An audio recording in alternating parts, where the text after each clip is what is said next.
So hello everybody. So we try to do these trainings every so often, at least once a month or so that we can all sharpen our tools. You know, if we don't upgrade, if we don't grow, we don't change, if we don't improve, you know, they say if we don't, if you're not focusing on living, you're dying, right? If you're not focusing on thriving, you're actually not growing. So that said, our clients are some of the main characters in our growth. They really keep us sharp. So in this case, and that's one of the first topics, we're going to divide this into three. The first topic had to do with very well put together questions we got from them. And I'm going to look at it from different colors, and I'm going to try to be very quick and thorough and simple. So these questions mainly deal with three things. And by the way, even having the ability to synthesize topics and conversations with clients shows you a certain level of expertise. So I would want you all to, as you talk and read and look at things and communicate with clients, to always narrow down the topic into what's most essential, what's most important. So they sent us this email. And I actually, I wish I didn't put the email. So I'm actually gonna pull up the actual email. I think it's at the bottom. I'm sorry. I think it's all part of the conversation. You can see what they said. No, because I only I made a believe. PDF. Yeah, but I only made a PDF of that. So let's just Okay. go with this one. Right here. So they said this simple thing. Hi, everyone. And by the way, I'll tell you where this is coming from already. And I'm not like a witch or wizard, but I can tell you already where it's coming from. So, Carl Watson, at about 3:12 p.m. yesterday. We just wanted to check in that the change in the stairs meets MA state code. Boom, that's one. Also, do the two windows in the attic space meet code for egress, or do they need to be enlarged? Another one. And finally, just want to check that the attic ceiling is high enough to meet code. Okay. So now to give you a little background, they already have a contractor they're talking to, and they went to the job site. And this project is on step 3. Anybody here flow that has been long enough in flow knows the step 3. We don't answer all of these questions just yet. So that's one thing. These questions are no answer. But because they already have a contractor on board, they're walking through the site and they're thinking about things that kept them up on all night. Literally, they were like, oh my gosh, I don't know if we've ever thought about this, if we've ever thought about this, if we've ever thought about this. All of them deal with different aspects of the code that then I went ahead and cited. But I want you all to have the ability to immediately narrow down what is this about. So one, they're concerned because the contractor might have mentioned some things and they're doing some edits, and it means that once those edits are done, there may be some repercussions. So number one is stairs. So I want you all, and you should be able to go into the project. You don't have to do it now, but I'm just saying, be able to go to the project management folder that we have under projects, and you can go into the codes. There is building codes, and there's different version of it. As of right now, we're using 2015, and this is dealing with stairs for a single and two family project. So you can immediately find the International Residential Code, IRC, and that's the code that's going to be dealing with the stairs. But then there's also, and this is something all of you should be able to do, there's also an amendment that Massachusetts has to those codes. So 2015, there is Massachusetts amendments, which is okay, so MAT codes and amendments, 2023 amendments. That's another one because that's new. The downloaded amendment, this 780 TMR. So that's the one. So you're like, well, how do I know that? Well, now you will know it. From here on, you know that. That 780 CMR is the Massachusetts State Code amendments to the International Residential Code. And it's also an amendment to basically all of the building codes. And I'm not here to teach about codes, but I'm just going to tell you every state where you may practice in now or in the future has a local state code that typically uses an international building code as a reference. They adopt a version of that and then they make amendments to it. So that's it. What I did was that I immediately answered, and you guys can read it. Okay. So with this email, I'm trying to cover my butt. So when they're talking about stairs, I'm gonna tell them everything I need to know about stairs. And if there's too much to be said in an email, I'm gonna cite the code. So I said 780 CMR, which is the Massachusetts State Code, section R311.7.5 tells you exactly what the maximum riser height is and the maximum riser, thread depth, or minimum thread depth is. That's it. That tells you how small you can have a thread, how tall you can have a riser. Then I immediately told them, and I'm not answering their question. I'm actually emailing these to all of us so that when we are in step 4, construction documents, you can ensure that those work.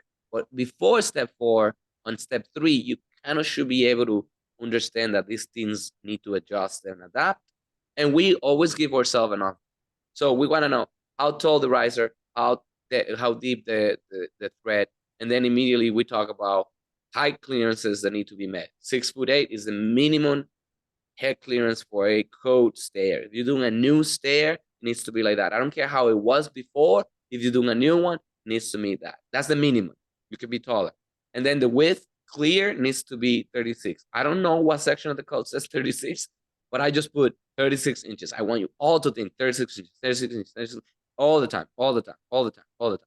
So that addresses that. I didn't tell them, hey, yeah, your drawings will meet code. I just said, these are generally the things that we need to follow.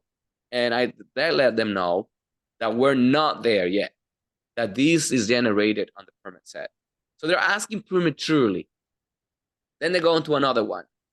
Any questions on this there so far? Right. So all of you now on, whenever you're doing a single and a 2 family, can just immediately say, okay, this is the email, but I want you to yourself. This is the International Residential Code. Everybody has access to it. Everybody has a copy of it. I'm going to send a copy of it right now to all of you within this chat, and you can download it and have it if you didn't have it. It's the International Residential Code, so 2015. Will it change? Yes, it will, but it's a good start. I'm telling you, even if it gets upgraded, it's a good beginning, so you wouldn't have to worry too much. All right? And now, I'm not here to teach you how to search through things, but like, we are in 2024. So Control F and a stair, and you just start looking for things that are applicable to stairs. You go one by one. It's like, well, how many are they? I don't know how many they are, but you can just start finding the section. Good thing is I already gave you the section on the email. So 780 CMR. This is the 780 CMR. That's the Massachusetts code, by the way. But they are married to each other, meaning whatever is section R3117 is pretty much the same section in this code. They just make amendments to it, to them. They just say, yeah, but do this instead, or yeah, but do that. So 311. All right, let's see if it's true. 311, 311. R311. It should likely be dealing with stairs in that section. If it's not, again, you do the same exercise I mentioned to you before. Go to stairs. But that's that section of the CMR, which I'm saying. So that's that. And I'm dealing with the Massachusetts code. Whenever it's Massachusetts code, 780 CMR, 780 CMR. So that's for single and 2 family. Now, then they talk about windows. They want to know if the windows are something. Yeah. So they want to know if the windows will meet code. Now, that's a very convoluted question because there are spaces that don't require windows. Labs don't require windows. So, right? So I was like, wait a minute. So, but I do know what they're talking about. So I don't want to be like trying to be smart. I know that they're talking about windows in the first floor, but more importantly, windows in the attic. They mentioned windows in the attic. So just so you know, there is, and this is another code, and I'm sorry it's confusing, but the International Residential Code talks about windows, and then the amendments, 780 CMR has amendments to the windows that are required on the International Residential Code. Amendments are particular to Massachusetts because the International Residential Code, it's not particular to Massachusetts. It is particular to the International Residential Code. So that said, Massachusetts has requirements for windows that are different, smaller. There are different sizes to that because we are a different environment than, let's say, Florida, or let's say Georgia. So they are different. So here I'm going back into 780 CMR and saying section R310. Actually, I don't think it's 780 CMR. I think it's either the International Residential Code. No, and you're like that when you don't even know. No, I don't. I go to the code. I go to the code and I check either one or the other. That's what I do. So that's it. I know that they're talking about, I don't even know if they want to put bedrooms in there, but if they're going to put bedrooms, there is an egress window opening requirement, and the area is 5.7. So I mitigated this immediately, and I said, if you want bedroom, basically I told them, if you want bedrooms in the attic, they need to have 5.7 square foot, and you have to check, whoever's running this project needs to check 310, 2.1, and make sure that this meets the criteria. There's also amendments to it. One is the egress component of windows for bedrooms. Then the other one has to do with light and ventilation, which is not controlled by the International Residential Code. It's actually controlled by the International Energy Conservation Code. You're like, what? Yeah, it's a whole other code. We do have that one too, but just memorize 8% and 4% for now. Any room, let's say the room is 10 by 10, that's 100, right? Yeah. So 10 by 10 is 100. 8% of that area needs to be turned into windows and lighting. So 8% and 4%.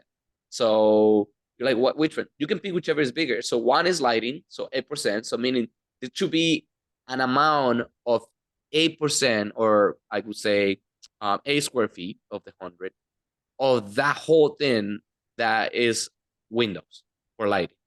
Now, if they need to be ventilated, which I think is a 4%, then they need to be operable so that that percentage can open. Now, I'm not teaching you codes here. I'm teaching you, one, how to deal with a client, two, where to find these things, and then dig deeper.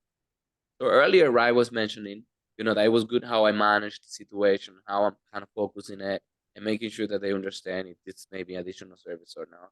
And she mentioned something that got my attention, and it is that they want to hear it from me or from Marcus. That's not true. They want to hear it from you, because if you know this, you will be able to speak the same way. So it doesn't matter where it's coming from. They just want to know that you know what you're talking about. So one thing that I'm going to begin practicing a lot is guide you in the background, teach you in the background, and let you go. Write the email, show me the email prior to sending it. Make sure you feel comfortable. Let's generate trust. And eventually you're going to feel trust, the trust within yourself, the confidence to say, this is that, this is this, this is that, this is this. So that's that section. And they're going to listen. They're going to listen. So then section 3 doesn't necessarily deal with the bedroom situation or window situation. It deals with heights. So in the International Residential Code, we have limits for certain things. So there are spaces that may have less or more, doesn't matter. But if it's going to be called an inhabitable space, like a living room, dining room, kitchen, family room, bedroom, it needs to have 7 foot for all spaces except for basements and bathrooms. Now, don't take my word for it. 780 CMR, section 305.1 tells you that. You literally go, section 301.1, and it will deal with that. Did I write it correctly? 305, my bad. 305.